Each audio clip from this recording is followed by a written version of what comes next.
Willing to learn from those who think, act, and look differently than you.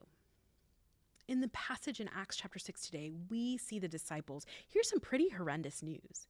They find out that the Grecian widows, in other translations, the Hellenistic widows, are being overlooked in the daily distribution of food. Some important context to note in this passage is that this community is the same community that just a few chapters ago are known as radically inclusive and radically generous. They gave to anyone who had need. So they knew something was wrong.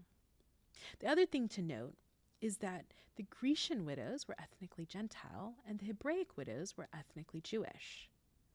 The Hebraic widows were in the majority of their society, and it was the Grecian widows that were on the margins that were actually being overlooked.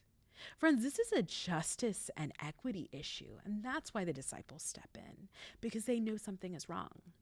But how they step in is pretty unique. They don't just do things themselves. They decide instead to empower the community, to raise up leaders, to select leaders themselves, to handle the distribution of food for all. And so what's really neat here is that this majority Hebraic Jewish community decides to select these 7 men, and all 7 men are Grecian Jews. This majority Hebraic society decides to give their power away to those who are at the margins, to make a wrong right, to pursue actual equity and justice for all. So what does that look like for us today? I want to invite you to consider to do an audit of what you consume. Who are the authors that you're reading?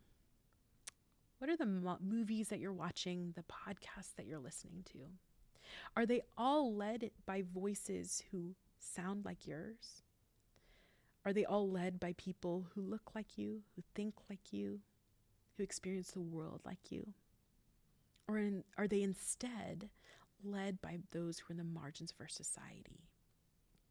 What would it look like to press into the discomfort of listening to voices who think, act, and look differently than us? What we see in this text is that they chose leaders who are wise and spirit-led. So in the same way, I want to invite you to learn from people who act, think, and look differently than you, but are wise and spirit-led, allowing those voices to influence the way you see the world and influence the way you pursue equity and justice for all. May we be a community who are truly committed to pursuing justice and equity.